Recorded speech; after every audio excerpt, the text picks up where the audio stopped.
آپ یقین کریں نبی پاک کی نعت ہو رہی ہے اور اشارہ پیر کی طرف ہو رہا ہے. اشارہ پیر کی، حضور کی نعت میں نبی پاک کی نعت ہو رہی اور اشارہ. بھائی جو شعر حضور کے نام کیا وہ کسی پیر پہ فٹ کرنا درست ہے؟ وہ بھی مست ہویا 100 کے نوٹ کٹ کٹ کے دے رہے ہیں. میری گل ہو رہی تو میں نے کہا شرم کرو، اللہ سے ڈرو. اور باہر نکلے نا تو ٹائر پنکچر تھا گاڑی کا ٹائر پنکچر تھا. تو میں ایک بندے نو کیا بھی انہیں پہنچنا ہے، اس دن مجھے واپس وزیر آباد بھی آنا تھا. ٹائر پنکچر ہو گیا تو مینوں کہنے لگا کسی نعت خانے کے علم آ رہا تہاڈی گڈی نو، تسی چھڑ دے نہیں نا کسی دی گل. تے انہیں دوجا بھی کر چھڑنا سی، اودی مہربانی سمجھو نے ایک کیتا. یہ حال ہو گیا ہمارا کہ لوگ اپوزیشن اس طرح کی کسی کو سمجھائے وہ مخالفت کرتا ہے. انہوں نے بعد میں میٹنگ کی انہوں کہنے لگے تو کتوں مولوی بلا لیا، اگوں نے انجدہ بلائی. یہ کس طرح کا آدمی تھا؟ سب کو اس طرح. اور بڑی بڑی عجیب حرکتیں. میں یہ لودرا ملتان سائڈ پہ 2-3 دن کے لیے تو نقیب محفل وہ بےزتی کری جائے مجمے دی. تسی بول دے نہیں، تسی سبحان اللہ ہی نہیں آندے. ایڈا رکھا مجمع کدے نہیں ویکھے. کنج دے تسی بندے ہو، مینوں تسی یاد رہو گے. بوڑھے بوڑھے لوگ بیٹھے ہیں، ٹھنڈ کا موسم ہے، کری جا رہے ہیں. وہ میرے سے نہ برداشت ہوا. کبھی کبھی وہ رگ بڑی تنگ کرتی ہے. کچھ دیر تو میں نے برداشت کیا، تو بعد میں بول ہی پڑا. میں کہ بھائی بہ جا، تیری مہربانی، تو پیسے لے کے مفت آئے نہیں سارے، اے چنگے نہیں تیرے نالوں، اے فری بیٹھے مفت بیٹھے. تو تے پیسے لے کے مجھے انہوں نے بتایا کہ 15,000 تو نے پہلے لیا. کس بات کا لیا؟ تو یہ کوئی مذہب کا کام ہے؟ کیا چکر چلایا ہوا ہے؟ یہ کوئی طریقہ ہے؟ یہ اس طرح دین پھیلتا ہے؟ غوث اعظم جیلانی، حضور شیخ عبد القادر جیلانی، یہ لوگ اگر بادشاہوں کی ٹی سی کرتے تو انقلاب نہ برپا ہوتا.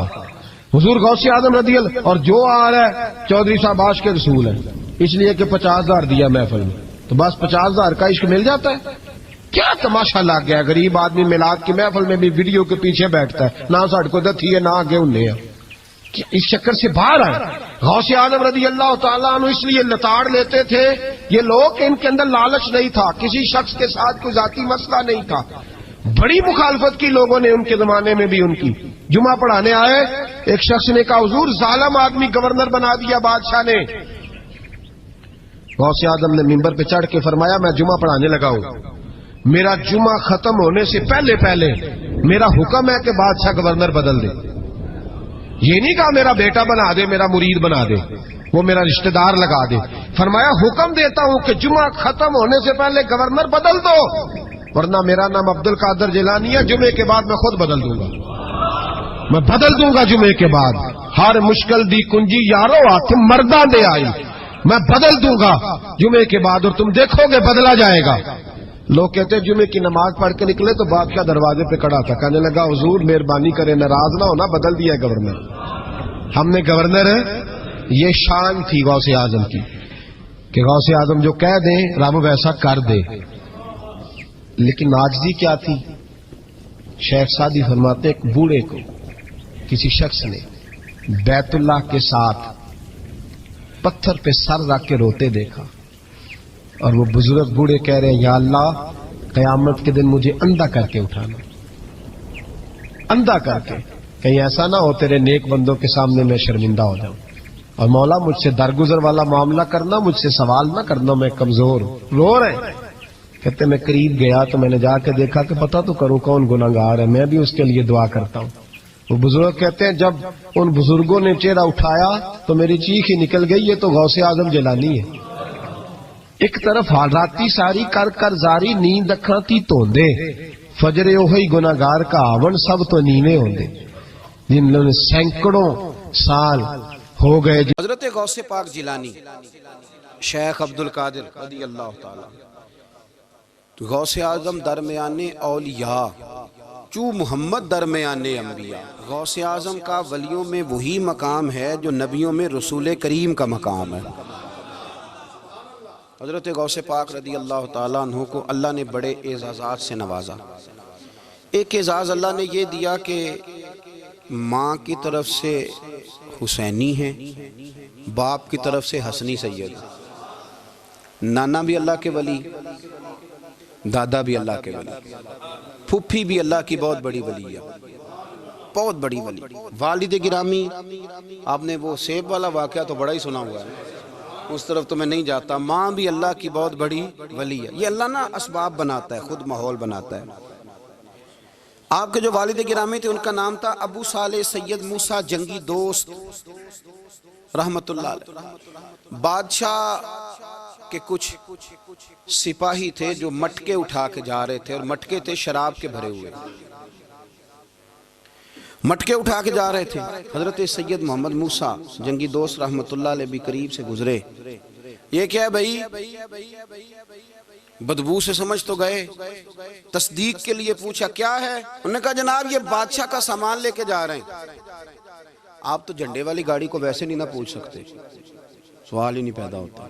آپ چونکہ جمہوری لوگ ہیں، آپ نے تو بس دفتر بنانا ہے. جب الیکشن ہوگا نا اپنے دروازے کے سامنے سارے محلے سے لڑائی لینی ہے کہ ووٹ میرے آکے دیں. پھر ٹھیک 1.5 مہینے کے بعد سجدہ صاف بھی کر جاتے ہیں. بندہ غلط سی میں نے پتہ ہی نہیں لگا.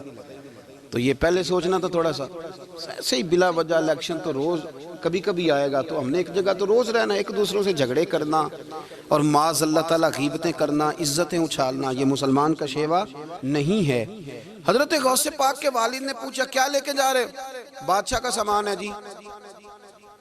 ہاتھ میں ڈنڈا تھا، 3 مٹکے تھے شراب کے بھرے ہوئے. زور سے ایک ڈنڈا مٹکوں پہ مارا تو مٹکے ان کے سروں پہ ٹوٹ گئے. بادشاہ سلامت، ہم سارے تقریباً بادشاہ سلامت ہوتے ہیں. یہ کسی کی جرت ہے مطلب میرے گھر کے معاملے میں مداخلت کرے ہو، پھر بادشاہ ہو. لوگوں نے جا کے بڑی غیبتیں کی، بڑی بڑی کہانیاں سنائیں. اس نے تو توڑ دیا جی مٹکے آپ کے، نے کوئی حال نہیں چھوڑا. تو بادشاہ کہنے لگا بلاؤ سید موسیٰ پاک جنگی دوست رحمت اللہ علیہ کو بلا لیا. تو کہنے لگے بادشاہ تمہیں پتا تھا مٹکے کس کے ہیں؟ آپ فرمانے لگے پتا تھا مجھے. کہا کیوں توڑے؟ فرمایا اس لیے توڑے کہ مجھے تیرے اوپر رحم آ گیا تھا. تو اگر شراب پیے گا تو دوزخ میں جلے گا. مجھے رحم آیا تھا، میں نے توڑ ڈالے. تو کہنے لگا آپ کون ہیں؟ تو آپ فرمانے لگے میں محتسب ہوں، میری حساب کتاب لینے کی ڈیوٹی ہے. محتسب ہوں، غلط آدمی کا حساب کروں گا. تو بادشاہ کہنے لگا کس نے ڈیوٹی لگائی آپ کی؟ فرمانے لگے میری ڈیوٹی میرے رب کریم نے لگائی ہے، میری ڈیوٹی اللہ نے لگائی. تأمرون بالمعروف وتنہون عن المنکر، مسلمان کے ذمے ہے اچھائی کا حکم دے گا، برائی سے روکے. یہ ذمہ داری ہے، میری اللہ نے ڈیوٹی لگائی ہے. بادشاہ پہ اتنا روب طاری ہوا کہ کہنے لگا حضور آپ کی بڑی مہربانی، آپ نے یہ کام کیا. کہنے لگا جناب اگر آپ اجازت دیں تو میں بھی آپ کو محتسب نہ بنا دوں، آپ میرے وزیر بن جائیں. کوئی بندہ اس طرح کا کام کرے تو اسے روکیں. تو آپ فرمانے لگے نہیں، تو اپنی نوکری سنبھال کے رکھ، جسے اللہ ڈیوٹی پہ لگائے اسے پھر بندوں کی ڈیوٹیاں نہیں کرنی چاہیے. یہ اعزاز اللہ نے انہیں دیا، یہ شان رب کریم نے عطا فرمائی. ان کے صاحبزادے تھے حضرت غوث پاک جیلانی رضی اللہ تعالی عنہ. اللہ تعالیٰ نے جب کسی شخص سے کام لینا ہوتا ہے تو اللہ اس کے لیے اسباب بھی خود ہی پیدا کر دیتا ہے. علامہ اقبال اپنے استاد کی بڑی قدر کرتے تھے، شمس العلماء کی. تو ایک دن حضرت شمس العلماء سے کہنے لگے استاد جی آپ کی مہربانی سے پڑھ گیا ہوں. تو فرمانے لگے پتر تیری کلاس میں تو 250 لڑکا تھا، میری مہربانی تو سب پہ تھی، پر سارے تو اقبال نہیں نہ بنے. فرمانے لگے تیرے اندر بھی کوئی خوبی تھی، اس کی وجہ سے اللہ نے تجھے یہ اعزاز، کوئی چیز تیرے اندر بھی. اللہ تعالیٰ جب کسی بندے کو نوازتا ہے نا تو بندہ بھی محنت کرتا ہے، لیکن اس کی محنت سے زیادہ اللہ کے فضل کا دخل ہوتا ہے. تو بندے کئی دفعہ کہنے لگ جاتے ہیں بڑی مشقت کی، بڑی محنت کی، کچھ بھی نہیں ہوتا. زیادہ اللہ کے فضل کا انحصار ہوتا ہے. پر رب جیسے چاہتا ہے ویسے فیصلے دیتا ہے. آپ فرماتے ہیں کہ میں چھوٹا سا تھا، والد انتقال کر گئے، والدہ تھی میری اور ہم 2 بھائی تھے.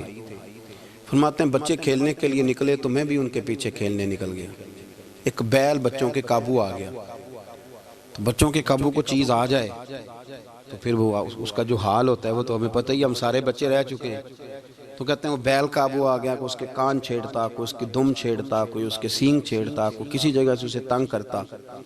مختلف بچے اس کو نا دم سے پکڑ کے ہلاتے، بیل بھاگتا. حضور غوث پاک فرماتے میں بھی آگے بڑھا اور میں نے جب اس کی دم پکڑ کے ہلائی تو بیل نے میری طرف منہ کیا اور کہنے لگا عبد القادر تو نانا ایسے کر، بول کے کہنے لگا تو نانا ایسے کر، تجھے رب نے ان کاموں کے لیے پیدا نہیں فرمایا. آپ فرماتے مجھے اتنا خوف طاری ہوا، بیل کو بولتے دیکھا تھا پہلی دفعہ. بیل کو اب میرے سنی کو بھی دلیلوں کی ضرورت ہوتی ہے نا، دلیل نہ دیں، کسی بزرگ کی بات سنائیں تو سنی بھی تھوڑا تھوڑا دائیں بائیں دیکھتا ہے. یہ شور ایسا ہوا ہے نا، پراپوگنڈا ایسا ہے. میں حدیث پاک سنا دیتا ہوں. رسول کریم صلی اللہ تعالی علیہ وآلہ وسلم فرماتے ہیں ایک شخص نے بیل پہ سواری کر لی تھی. بیل سواری کے لیے نہیں پیدا کیا گیا، سواری کے لیے اونٹ ہیں، خچر ہیں، گھوڑے ہیں، گدھے ہیں. بیل کھیتی باڑی کے لیے. اس شخص نے جب بیل پہ سواری کی تو بیل پیچھے مڑ کے دیکھنے لگا اور کہنے لگا یار تو بڑا بیوقوف ہے. بول کے کہنے لگا مجھے اللہ نے سواری کے لیے نہیں پیدا کیا، میرے سے وہ کام لے جس لیے میں پیدا کیا گیا ہوں. تو بندہ ڈر گیا، کہنے لگا بڑی حیرانگی والی بات نہیں کہ بیل بولتا ہے. تو بیل پھر بول پڑا. کہنے لگا اس سے بھی زیادہ حیرانگی والی بات ہے. اس نے کہا وہ کیا؟ کہنے لگے مدینے میں نبی پاک آ گئے ہیں اور تو نے ابھی تک کلمہ ہی نہیں پڑھا. یہ اس سے بھی زیادہ حیرانگی والی بات ہے. جامع المعجزات میں حدیث موجود ہے، حضور آ گئے اور تو نے کلمہ ہی نہیں پڑھا. وہ شخص کہتا ہے میں سر پٹ دورا، جب آ کے سامنے کھڑا ہوا تو حضور مسکرائے، فرمایا آجا پڑھ لے کلمہ، مجھے پتا ہے تجھے کس نے بھیجا ہے. اللہ والوں کی باتیں مان لیا کریں. میں بڑی ذمہ داری سے کہتا ہوں رب کریم کے کوئی بندوں کی بات کتاب و سنت کے خلاف نہیں ہوتی، وہی تو کتاب و سنت آگے پہنچانے والے ہوتے. تو حضور غوث پاک فرماتے ہیں میں وہ ڈر کے گھر آیا. جب گھر پہنچا تو میرے کانوں میں آواز آ رہی تھی لبیک اللہم لبیک لبیک لا شریک لک لبیک. فرماتے میں چھت پہ چڑھا اور میں نے جیلان میں اپنی چھت پہ کھڑے ہو کے دیکھا تو حج کے دن تھے. میری سیدھی نظر میدان عرفات پہ گئی. لوگ میدان عرفات میں بیٹھ کے لبیک لبیک پڑھ رہے تھے. پہلے میں وہاں سے ڈر کے آیا، پھر چھت سے ڈر کے نیچے اترا. ماں کو ساری بات بتائی تو کہتی میری ماں کہنے لگی بیٹے جب تو پیدا ہونے والا تھا تو مجھے بڑی بشارتیں ملتی. فرماتے ہیں ماں نے نا کھولا بکسا صندوق تو 80 دینار نکالے. فرمایا پتر تم 2 بھائی ہو اور تمہارا باپ کل جاگیر 80 دینار چھوڑ گیا. 80 40 تمہارے 40 تمہارے بھائی کے. فرمایا بیٹا ایک بات کا خیال رکھنا، میں عورت ہوں، تمہارا باپ کوئی نہیں، بھائی چھوٹا ہے، میں پیچھے نہیں آ سکتا. یہ 40 دینار لے جا اور جا بغداد چلا جا کے تعلیم حاصل کر. بیٹے میں پہنچ نہیں سکتی، خیال رکھنا. غوث پاک فرماتے ہیں 12 سال میں نے تعلیم حاصل کی یارو، میں نے پتے بھی کھائے اور خود آپ کا فرمان موجود ہے. فرماتے ہیں ایسی سختیاں بھی دیکھیں، ایسی سختیاں بھی دیکھیں کہ پتھروں اور پہاڑوں پہ گزرتی تو شاید پگھل جاتے، لیکن میں نے اپنے نبی کا دین پڑھا. اب تو پیر کے گھر میں جو پیدا ہوتا ہے وہ علم لدنی والا ہوتا ہے. میں تو ایسا پتر ہے او خدا کے بندے صبر کر. اگر غوث پاک حسنی حسینی سید ہو کے باقاعدہ پھٹی پہ بیٹھ کے پڑھتے ہیں، تو کس پیر کا مرید ہو گیا جسے علم ہی کوئی نہیں، جو جاہل آدمی ہے. یہ ضروری ہے، علوم دینیاں ضروری ہیں، اس کے بغیر کام نہیں چلتا. اور غوث پاک رضی اللہ تعالیٰ عنہ کی آپ پوری زندگی پڑھ کے دیکھ لیں. غوث پاک تمام اولیاء کے امام ہیں ساری زندگی. غوث اعظم سے کسی نے پوچھا آپ نے سب سے زیادہ دین کا کام کس طرح کیا، تو فرماتے ہیں تقریر کے ذریعے. اب تقریر کرنے والا مولوی ہوتا ہے اور تویز دینے والا سبحان اللہ. غوث پاک رضی اللہ تعالیٰ عنہ فرماتے ہیں میں نے دین کا سارا کام کس ذریعے سے کیا ہے.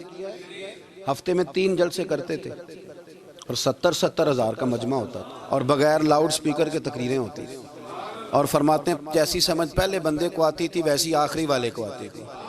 لوگوں نے کہا حضور یہ کرم کیسے ہوا؟ فرمانے لگے میں نے جب تعلیم حاصل کر لی تو بولنا آتا ہی نہیں تھا، تو میں بڑا پریشان. ایک دن سو گیا تو خواب میں رسول کریم کا دیدار نصیب ہوا. فرمایا تیری تو واز کیا کر، تیرے واز سے لوگوں کو فائدہ ہوگا. یا رسول اللہ میں اجمی بندہ ہوں، لوگوں کے سامنے کیسے بات کروں گا؟ تو حضور نے فرمایا منہ کھولنا ذرا. کہتے میں نے منہ کھولا تو محبوب نے 7 دفعہ لعاب دہن ڈالا میرے منہ میں. آپ فرماتے ہیں پھر بولتا میں تھا، اثر کوئی اور پیدا کر دیتا. حضور غوث پاک رضی اللہ تعالیٰ عنہ نے 40 سال دین کا کام کیا. صبح کے وقت فقہ کا درس دیتے تھے، فجر کے بعد کچھ دیر کر ناشتہ کرتے سو جاتے، پھر آ کے مدرسے میں پڑھاتے باقاعدہ بچوں کو. غوث پاک رضی اللہ تعالیٰ عنہ کی سیرت پر آپ ساری کتابیں پڑھ لیں، ساری کتابیں لو. میں نے بھی بڑا ہی دعویٰ کر دیا، یعنی ساری کتابیں جتنی اب تک چھپی ہوئی ہیں ساری پڑھ لو. کہیں نہیں ملے گا کہ ہم غوث پاک کے آستانے پہ گئے. غوث پاک کسی بندے نے یہ نہیں کہا ہم غوث پاک کے آستانے پہ گئے، غوث پاک کے دربار پہ گئے. سب نے یہی لکھا ہے کہ ہم حضور غوث پاک کے مدرسے میں گئے. ہمارے نا مدرسوں میں سبق تقسیم ہوتے ہیں. سال جب شروع ہوتا ہے نا تو سبق تقسیم ہوتے ہیں. ہمارے مدرسے میں بھی تقسیم کرتے ہیں ہمارے مولانا. آپ حدیث پاک پڑھائیں گے، فلانا استاد منطق پڑھائے گا، فلانا فلسفہ پڑھائے گا، فلانا یہ سبق تقسیم ہوتا ہے. فلانا قرآن، فلانا حدیث، فلانا فقہ. تو غوث اعظم کے مدرسے کے جو ناظم تعلیمات تھے وہ کہنے لگے حضور سبق بانٹنا ہے تو آپ کو کون کون سے سبق دے دیں، کون کون سا پیریڈ پڑھائیں گے؟ تو آپ فرمانے لگے نہیں پیریڈ رہنے دو۔ حضور پھر فرمایا اس طرح کرو، لائق بچے تم رکھ لو اور نالائق سارے مجھے دے دو، میں جانوں اور نالائق جانے، نالائق سارے میرے۔ غوث پاک رضی اللہ تعالیٰ نالائق سارے رکھ لیے، کند ذہن، اور حضور غوث پاک ان کو اسباق پڑھایا کرتے، ان پر محنت کرتے۔ فجر کے بعد فقہ کا درس، 10 بجے مدرسے کی کلاس، زور کے بعد حدیث پاک کا درس، مغرب کے بعد تفسیر بیان کرتے۔ بانج علموں جو کرے فقیری، وہ کافر مرے دیوانہ۔ اور عشاء کی نماز کے بعد ہفتے میں 3 جلسوں سے خطاب، اور یہ سارے کام کر کے نا تو پھر بھی غوث اعظم جب دنیا چلی جاتی تو وضو کر کے مصلی پہ بیٹھ جاتے، اور 40 سال بیت گئے، ساری رات اللہ کی بارگاہ میں عبادت کرتے۔ 40 سال حضور غوث پاک کو اللہ نے بڑا اعزاز دیا، کتابیں لکھی، ڈیوٹی کی، محنت کی، کوشش کی پوری دنیا میں۔ میں پہلے بھی بتا چکا ہوں، پھر بتاتا ہوں، یہ جو صلاح الدین ایوبی کا بہت نام لیتے ہیں نا، بہت بڑے مجاہد تھے۔ صلاح الدین ایوبی کے ساتھ 70,000 کی فوج تھی، سارے کے سارے غوث پاک کے مرید تھے۔ صلاح الدین ایوبی نے حضور غوث پاک کی زیارت نہیں کی، پر تعلیم غوث پاک کے مدرسے میں حاصل کی۔ اس کو بڑا شوق ہو نا کتابیں دیکھنے کا، وہ میرے پاس آئے، میں دکھاؤں گا انشاءاللہ تعالی۔ صلاح الدین ایوبی حضور غوث پاک کے مدرسے کا طالب علم ہے۔ یہ آپ کے ملک میں 2-3 دن سے رٹا چل رہا ہے، وکیلوں کا، ڈاکٹروں کا، کل سے یونیورسٹی کا بھی چل گیا ہے۔ یہ لڑائی کسی مولوی 2 گروپوں میں ہوئی ہوتی نا، چلو نام بولو، میں نے پتہ ہے اگلی گل دا بھی، کسی مولویوں کے 2 مدرسوں میں ہوتی نا تو جو طوفان اٹھنا تھا نا ہر چوک میں، مولوی لڑاندے بڑا نہیں، یہ بڑی۔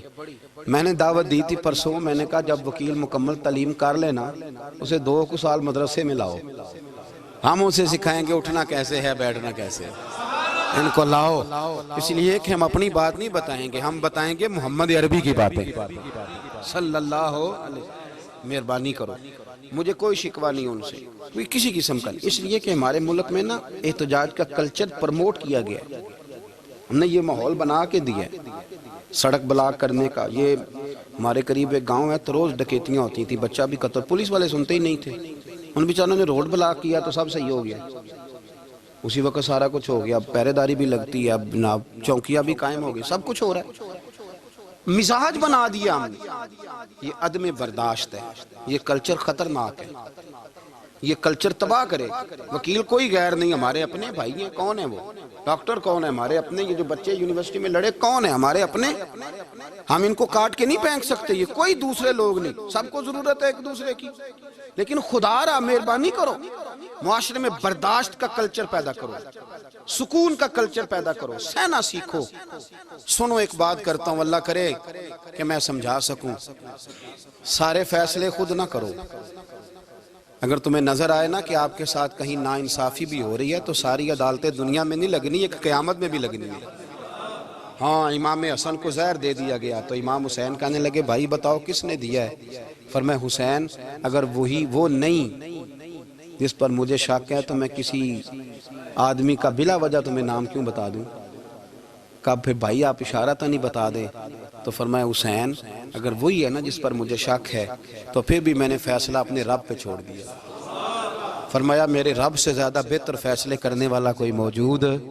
کچھ فیصلے اللہ پہ چھوڑ دو، آپ یقین کریں آپ کو بڑا ہی مزہ آئے گا، آپ کو سکون آئے گا زندگی میں۔ کچھ فیصلے اللہ پہ چھوڑو، برداشت کا کلچر پرموٹ کریں اس وطن کے اندر، یہ بڑا پیارا ملک ہے، اس میں برداشت کا کلچر پیدا کریں۔ وکیل کو ہر وقت ڈاکٹر کی ضرورت ہے، ڈاکٹر کو ہر وقت وکیل کی ضرورت ہے۔ ہم ایک دوسرے کے بغیر دیکھیں نا، میں نے آئین بھی رکھا ہوا ہے پاکستان کا، لیکن اس کے باوجود کوئی مسئلہ بن جائے تو میں کسی وکیل صاحب کو فون کرتا ہوں، میرے دوست ہے، میں پوچھتا ہوں کہ یار یہ مسئلہ ہے، اس کا کیا حال ہے؟ ہم مل کے رہتے ہیں معاشرے میں، برداشت کے کلچر کو پرموٹ کریں، پیار کریں، محبت بانٹیں۔ یہ وطن ہے، اس کو مل کے سنواریں گے تو انشاءاللہ تعالی یہ رسول اللہ کے دین کا قلعہ بنے گا بڑا مضبوط۔ اس سے پیار کریں، مثبت غلط بات ہے تو اس کو آپ سمجھائیں، اس پر تبلیغ کریں، لیکن یہ نہ کریں کہ آپ عدم برداشت کا ماحول پیدا کریں۔ حضور غوث پاک رضی اللہ تعالیٰ عنہ دین کا کام. ایک بات،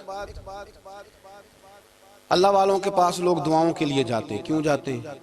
سنو، میرے ساتھ ایک شخص رہتا ہے، صبح سے شام تک میری ڈیوٹی کرتا ہے، نوکری کرتا ہے، خدمت کرتا ہے، گاڑی چلاتا ہے، یہ کرتا ہے وہ کرتا ہے. ایک صاحب ہیں جو 3 سال کے بعد ملتے ہیں. پھر وہ جو 3 سال کے بعد ملتے ہیں وہ شکوہ کرتے ہیں کہ پیر صاحب اس کی بات زیادہ مانتے ہیں. تو پیر صاحب اب کدھر جائیں؟ یہ سارا دن پیر صاحب کی مانتا ہے. نہیں سمجھ آ رہی ہے آپ کو بات؟ یہ مزاج ہے نا جی. ایک بندہ سارا دن دنیا داری کرے، مال کمائے، پتہ نہیں جھوٹ بولے، بڑا کچھ کرے، اور ایک اللہ کا ولی جو اپنا بنائے کچھ نہ، سارا دن رسول اللہ کی باتیں کرے، سارا دن اللہ کے دین کی خدمت کرے. اور بھائی وہ جب ہاتھ اٹھاتا ہے نا تو پھر اللہ اس کی بات کو قبول کرتا ہے. کچھ میرے خاص ہیں، کچھ تیرے خاص ہیں، تو کچھ رب کے بھی خاص ہیں. اور اس پر بھی میں پہلے آیت پڑھ لوں گا تاکہ دلیل مضبوط ہو جائے. اللہ فرماتے ہیں واللہ یختص برحمتہ من یشاء. فرمایا میں نے کچھ بندوں کو اپنی رحمت سے اپنا خاص بنا لیا. کچھ بندے اللہ کے بس اللہ کی بارگاہ میں وہ دعائیں کرتے ہیں تو اللہ قبول فرما لیتا ہے. پتر اللہ ہی دیتا ہے، لیکن اللہ کا ولی دعا تو کر سکتا ہے نا.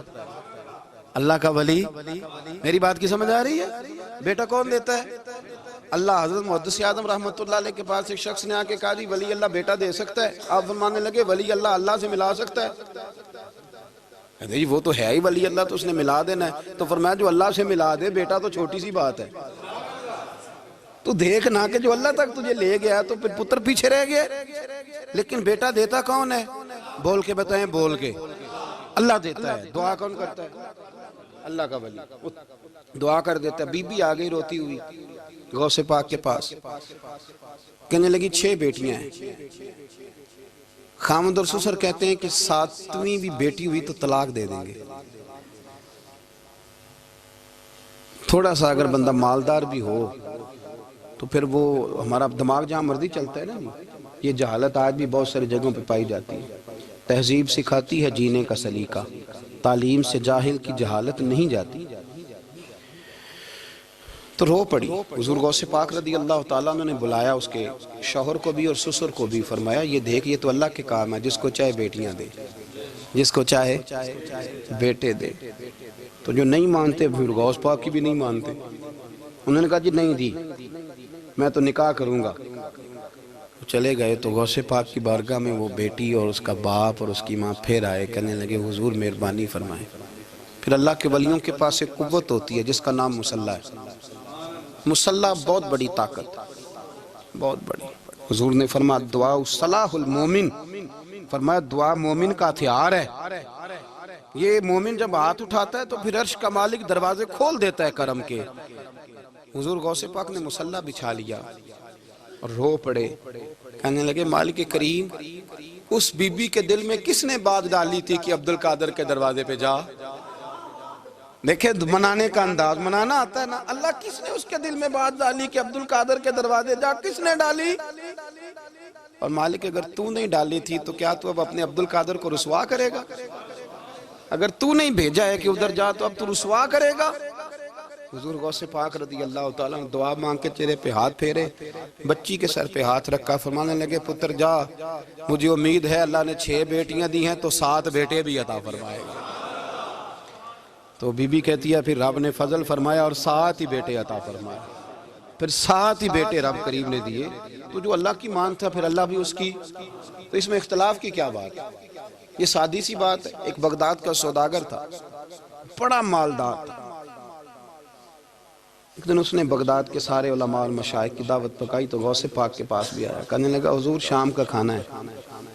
آپ نے اس کا چہرہ دیکھا تو وہ رو پڑا. کہنے لگا بغداد کے پیر انکار نہ کرنا.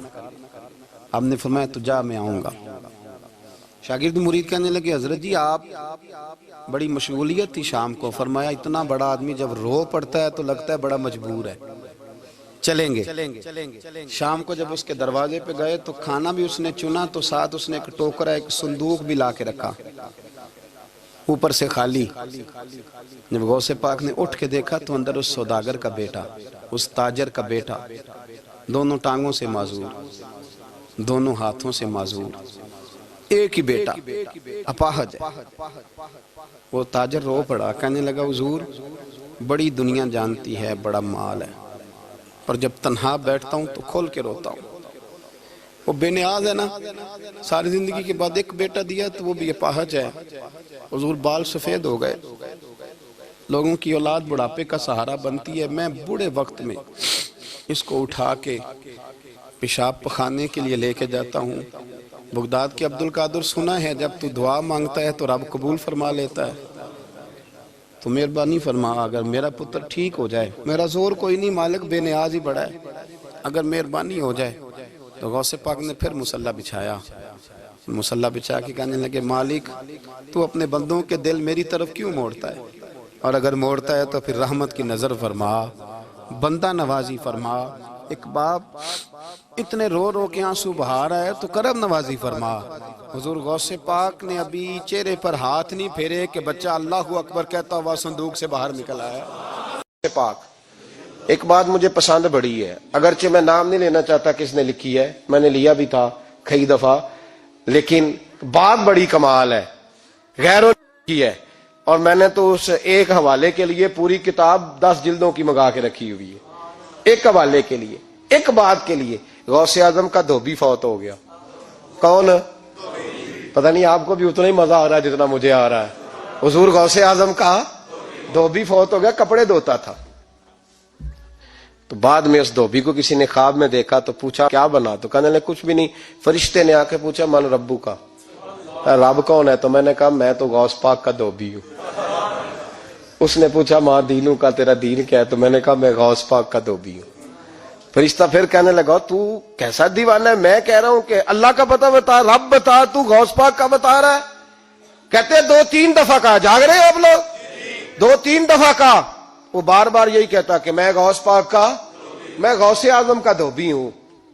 کہتے ہیں حضور غوث اعظم اس کی قبر میں تشریف لائے، قبر میں قبر میری تے میرے پیرا جے کر پاویں پھیرا، قبر میری تے میرے پیرا جے کر پاویں پھیرا، قبر دے وچوں ہڈیاں اٹھ کے مجرا کر سن تیرا۔ حضور غوث اعظم قبر میں آئے اور فرمانے لگے کیوں تنگ کرتے ہو میرے ماننے والے کو، کیوں تنگ کرتے ہو میرے، یہ کوئی لوارث ہے اس کو تنگ کر رہے ہو؟ کہا حضور اللہ کا پتہ بتاتے ہیں تو آپ کا بتاتے ہیں۔ فرمانے لگے تمہیں سمجھا رہا ہے، یہ تمہیں سمجھا رہا ہے کہ عبد القادر کے تو کوئی دروازے سے گزر جائے تو اسے خدا یاد آ جاتا ہے، اس نے تو ساری زندگی کپڑے دھو کے دیے۔ یہ تمہیں بتا رہا ہے کہ مجھے رب بھولا، ان کے تو گلی سے گزر جائے تو اللہ اللہ کرنے لگتا ہے، اور میں نے ساری زندگی کپڑے دھوئے ہیں، میں نے ساری زندگی ڈرائیوری کی ہے، میں نے ساری زندگی نوکری کی ہے، میں تابع دار رہا ہوں، مجھے رب بھول گیا ہے۔ فرماتے ہیں حضور غوث اعظم نے فرمایا مجھ سے پوچھو کیا پوچھنا ہے، مجھ سے پوچھو۔ فرشتے کہنے لگے ہم پوچھتے ہی نہیں، ہم پوچھتے ہی نہیں، عبد القادر جانے اور خدا جانے۔ بات ختم ہو گئی۔ میرے غوث پاک رضی اللہ تعالیٰ عنہ کو اللہ نے جو کمالات عطا فرمائے، حضور غوث اعظم کو اللہ تعالیٰ نے جو مرتبہ، آج بھی ہمارے کچھ دوست گئے ہوئے ہیں بغداد شریف، کہتے ہیں یار قربان جائیں، ساری دنیا دیکھی ہے، سویرے اٹھ کے دروازے پہ دستک دیتے ہیں خادم، کہتے ہیں کون سا کھانا کھانا پسند کریں گے؟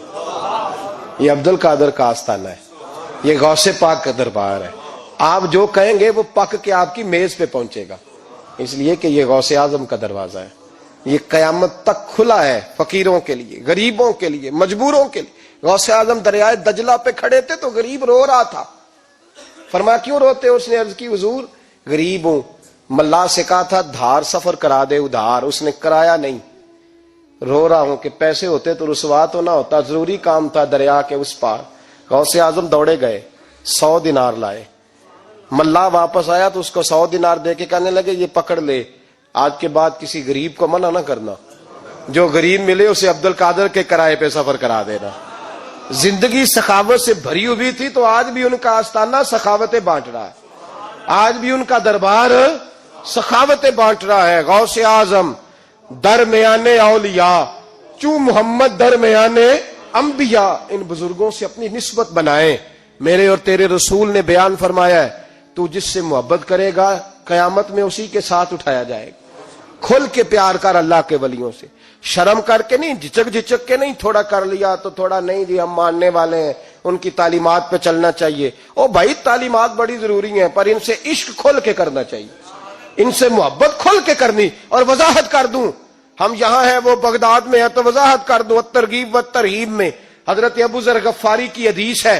عرض کرنے لگے یا رسول اللہ صلی اللہ علیہ وسلم, ایک آدمی کسی قوم سے پیار کرتا ہے, ان سے ملا بھی نہیں, ان کی طرح کا بنا بھی نہیں, کوشش کی لیکن ویسا ہوا بھی نہیں, حضور اس کے لیے کیا حکم ہے؟ پیار صحیح کرتا ہے.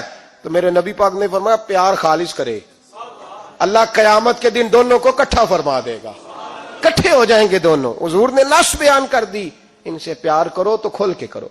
یہ جھجک کے اور بڑا کمزور سا رویہ اختیار کرنا یہ ہمارا